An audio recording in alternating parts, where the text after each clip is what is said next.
dalam keadaan parti-parti Melayu sedang bergaduh tak sudah-sudah, ada puak yang terus buat kerja. Akak tahu tak, saya perkenalkan sebuah syarikat. Ada banyak kejadian ni sedang berlaku. Syarikat nama IJM.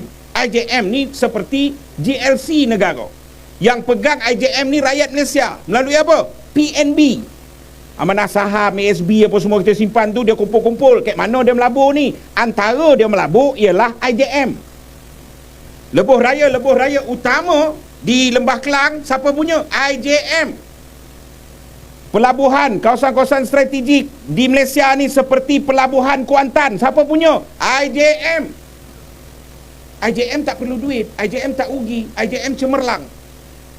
Tapi tiba-tiba Sunway sedang memaksa untuk beli IJM. Kenapa? Apa masalah sekarang?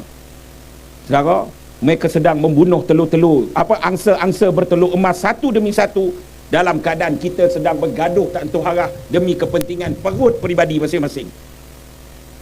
Ini sedang berlaku. Dalam keadaan masa yang sama, saudara, pengkhianatan institusi Islam Melayu terus berlaku. Saya berada di Pulau Pinang, walaupun semua tengah berhimpun. Baru ni di Sogo malam semalam, saya buat keputusan, saya pergi jumpa Chief Hafiz, iaitu Timbalan Ketua Pemuda PAS Negeri Pulau Pinang. Saya ni tanah tak berapa ada, Ustaz. Pinjam tanah orang ni kalau nak berkebun ni. Telefon Chief, tak boleh. Isu ni sangat kritikal. Kami peta pembela tanah air mendapat data dan maklumat yang sangat-sangat menggusarkan. Pertama, malam semalam kena buat ceramah. Malam semalam kita pun bergempur lah dengan Ustaz Sukri, Singa PAS Negeri Selangor. Ramai semalam di Pulau Pinang. Lepas tu kita ada perbincangan. Pagi tadi taklimat kepada media. Saya panggil Saitro, blogger dan media-media utama. Alhamdulillah, Sina pun kita tengok petang tadi dah keluar. Saya bagi taklimat. Apa dia yang berlaku ni? Kami dapat data. Saya minta Azam pergi ke SPRM baru ni. 5 jam duduk. 5 jam dia duduk SPRM. Kan? Kadang kita pelik juga, orang keluar masuk balai. Tak agak jadi OCPD, Ustaz? Kan? Ni dia saya tugas dia ni spesialis SPRM. 5 jam duduk, supi duduk lah kan. Masa tu tunggu setia, Ustaz, bagus. Dia tunggu 5 jam. Kita serah apa? Kita serah semua dokumen Pusat Zakat dan Agensi Agama Islam Pulau Pinang. Apa yang berlaku sebenarnya? Ni, saya bagi tahu yang pertama berlaku apa dia? Semenjak Timbalan Ketua Menteri, semenjak dia menang pusat ni, lagak dah berbeza. Watak-watak yang saya sedih, kenapa? Watak-watak yang saya sebut itu ialah watak-watak yang kawan-kawan, ustaz yang saya kenal, cukup lembut. Rupanya kuasa ini melalaikan dan memabukkan. Timbalan Ketua Menteri Pulau Pinang sekarang ni, kan, dia jadi ketua kepada semua agensi Melayu dan Islam. Tak pernah berlaku. Sampai Yayasan Islam Pulau Pinang pun dia nak jadi ketua.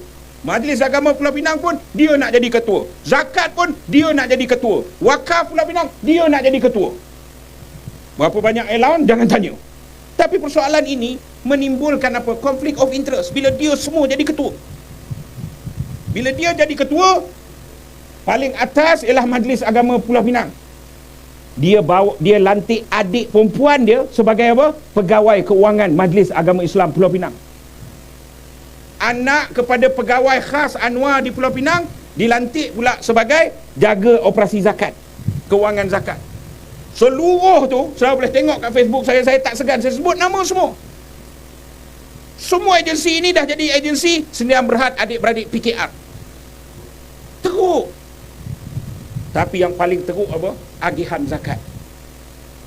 Penerima beasiswa zakat, orang susah ni, yang pergi belajar diploma, yang pergi belajar degree dapat 3,500 setahun 3,500. Apa nak belanja pun saya tak tahu.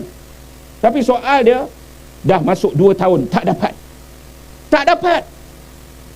Jabatan Agama Pulau Pinang seharusnya menjadi lubuk di Pulau Pinang ni, negeri Ketua Menteri Cina. Jabatan Agama Pulau Pinang paling tidak menjadi pengubat kepada kontraktor. Selama ini kontraktor paling tidak ada 70, hampir 70 kerja sebut harga dan tender, Ustaz. Tapi sudah 2 tahun kerja sebut harga tender tidak ada. Kerana apa? Kerana semua band PKR saja dapat direct award. Kerja kelas F saja. Tak cukup dengan itu. Data kita mengatakan apa? Data kita menunjukkan zakat ini pun faraid sesama mereka. Kemuncak antara kes dia apa? Timbalan Ketua Menteri ada seorang rakan sekolah. Rakan sekolah dia dapat bantuan. Betul lah dia memang ada penyakit Ustaz. Tapi dia dapat bantuan setiap bulan 500. Baguslah, tak apa. Tak cukup dengan 500 cash, dia bagi pula bantuan makanan 200. Bagi. Dan tiba-tiba tanpa permohonan, kamu tak boleh temberang. Pegawai-pegawai zakat datang jumpa semalam, saya duduk daripada tengah hari sampai ke malam. Seorang datang jumpa. Tanpa permohonan, hanya dengan arahan daripada atas, dia dapat apa? Selesaikan hutang rumah dekat bank dengan guna duit zakat. Alah, kata apalah cikgu, kesian, rumahnya lebih kurang setakat 30-40 ribu hutang, tak apalah, selesai. Dia dapat hampir 200 ribu, 198 ribu. Kak, duit zakat bagi 198 ribu selesaikan hutang rumah. Ini satu pengkhianatan. Tak ada permohonan. Dan memang benda tu salah. Sebab apa saya kata salah? Pertama sekali ialah dia tak ikut proses. Kedua, tidak ada skim bantuan zakat. Nak bantu orang 200 ribu pergi selesai rumah. Bantu pula bukan pergi bayar kat bank, unding kat bank. Tak. Tak ada unding. Nak buat full settlement figure rendah lagi kat bank ke? Tak. Dia ambil duit hampir 200 ribu ni terus masuk dalam akaun bini orang ni. Dalam pada masa itu, nak menghalalkan, dia pecah-pecahkan skim. 80 ribu skim bantuan rumah asnaf. Skim bantuan banner rumah asnaf ni, tanah kosong, pejabat agama lantik kontraktor. Kau pergi buat rumah orangnya, ni pelan dia 80 ribu buat satu rumah, buat satu bilik, buat bilik air. Tak. Kali ini 80 ribu tu keluar cash. 80 ribu. Bantuan lain apa? Ada bantuan asnaf ghanimah, ada bantuan itu untuk cukupkan 200, hampir 200 ribu ni. Mengarut. Dan ni berlaku bukan satu, berlaku banyak. Dalam keadaan orang Islam di balik pulau, orang Islam di Tasik Gelugor, orang Islam yang pergi ke pejabat adun dan wakil rakyat kita, ahli parlimen kita, yang kau pergi cop ahli parlimen ni pembangkang punya, tak aku. Saudara yang semati sekalian, itu yang pertama. Masuk yang kedua, lebih tak masuk akal. Yang kedua apa? Yang kedua ialah pusat zakat guna duit zakat beli bank tanah. Maksudnya beli tanah tanpa maksud. Dia bukan developer, dia bukan pemaju. Beli tanah tanpa maksud. Saudara, bila kita teliti, saya teliti 15 Oktober 2024, Majlis Fatwa Pulau Pinang dah menyatakan pembelian tanah tersebut haram, tak boleh guna duit zakat. Pertama, sebab tak ada hasil. Kedua, sebab tak ada tujuan. Ketiga, sebab duit tawakuf tak boleh beli, sebab dia akan menyebab, dia ada banyak senarai ni. Saudara, akhirnya bulan ini, bulan 10, bulan 11 tahun 2024, Majlis Agama Islam bersidang. Dia ada pusat zakat, majlis Abah ialah Majlis Agama Negeri, Majlis Agama Islam. Majlis Agama Islam bersidang dalam mesyuarat bilangan 4 2024 memutuskan apa juga keputusan dalam badan-badan agama seluruhnya di bawah Majlis Agama Islam tidak perlu dan tidak terikat lagi wajib ikut keputusan Majlis Fatwa. Hero, ini cap dia. Dia orang tak takut dah. Tak payah ikut Majlis Fatwa. Tak payah ikut Majlis Fatwa.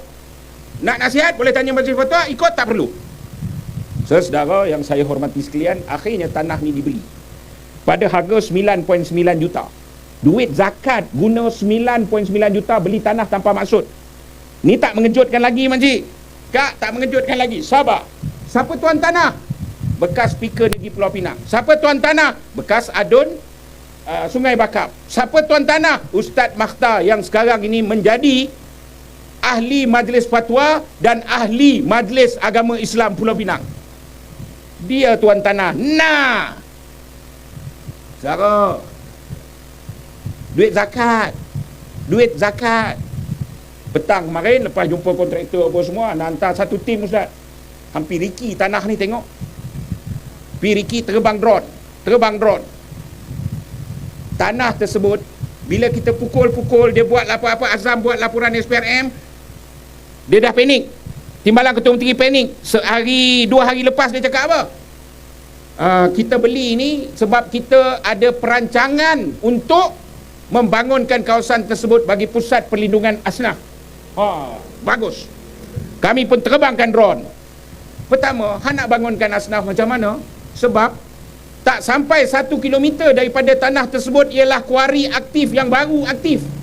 Kuari yang baru aktif. Lori hantu keluar masuk berasing saudara. Memang tak boleh. Kedua, tengah-tengah dia beli 3 lot, tengah-tengah lot tu ada apa? Voltan tinggi lalu, kabel TNB lalu, maka rumah tak boleh buat. Pertanian pun kalau setakat tanam pokok pisang, tanam nenas boleh, lebih daripada tu tak boleh.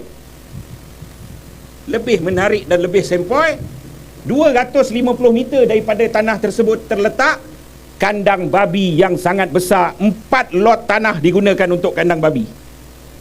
Hang nak buat rumah asnaf dekat kandang babi, saudara, dia tak tengok pun tanah tersebut, dia main beli saja.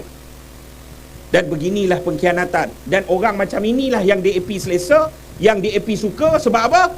Harta umat Islam pun kau mampu khianat. Setakat DAP nak jadikan kaldai bangsat sangat mudah. Saudari yang saya hormati sekalian, kerana itu kita himpit. Rupanya kes ini Ustaz Yusni Mat Piah pernah bawa dalam dewan, tapi dia tak takut. Akhirnya kes tu tak ada lah. Kami dah susun strategi. Azam buat laporan SPRM minggu lepas. 48 jam pusat zakat telah disita dan kebanyakan fail telah dibawa balik ke Kuala Lumpur. Satu. Kedua, ada hadiah percuma Ustaz. Apa hadiah percumanya? Rupanya duit ni, duit Majlis Agama ni jadi seronok. Mereka pergi Mesir dengan Jordan melawan. Oleh kerana dah kira bajet. Jadi bajet bila terbang, jenis orang ni nak ikut, orang tu nak ikut, dah jadi besar. Bajet tak cukup. Duit Majlis Agama telah di bank in kepada seorang pegawai yang juga orang politik, yang juga orang PKR, 100,000 tunai dalam akaun peribadi. Sampai ke hari ini, satu invoice dan resit pun tak masuk balik pejabat agama. Saya cuma nak cakap, anggota tentera, Parlimen Tentera sampai kena menipu, berlakon masuk ICU. Parlimen Tentera sampai berlakon terpaksa masuk ICU sebab nak mengelak kena siasat, kena tangkap. Ketua pengarah Jabatan Alam Sekitar kena tangkap. Sekarang ini Anwar Ibrahim, kalau betul kamu perang rasuah, seharusnya timbalan Ketua Menteri Pulau Pinang wajib pakai baju oren, dan sementara siasatan wajib digantung perkhidmatannya. Saya pun dah bincang dengan pemuda PAS. Bulan puasa ini kita akan langgar semua surau dan masjid tanpa logo parti. Cerita pusat zakat ini perlu sampai ke semua orang Islam di negeri Pulau Pinang. Satu. Kedua, kita akan himpun Ustaz sebelum raya. Kita akan himpun siapa, kita dah buat pengumuman dah, ni dah mula berterabur di Pulau Pinang. Siapa ada hutang rumah tak mampu bayar, hutang kereta tak mampu bayar, rasa hidup tu susah, mai sini aku isikan borang zakat.